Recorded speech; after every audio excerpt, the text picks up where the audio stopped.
have Samsung Galaxy J3 Prime, and let me show you how to open the test mode on the following device. So let me show you how to test the hardware features on the following smartphone.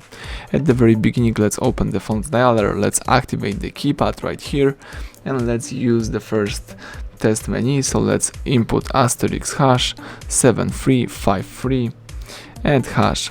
As you can see here, you can navigate by tapping appropriate options, and you can here test a couple of hardware features. For example, you can use the melody, vibration, speaker,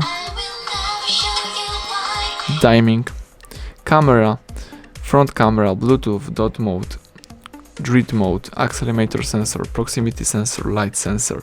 Let's go back. You can also use other testing menu. Let's just input *#0 *#, and here you can, for example, test the colors of the screen: red, green, blue. You may test the receiver, vibration as well, also diming and other stuff such as the sub key, sleep, front camera, low frequency, black light. If you would like to quit this mode, let's use the back key a couple of times, and now you may use your device in a normal way. Thank you for watching. Please subscribe our channel, leave thumbs up under the video.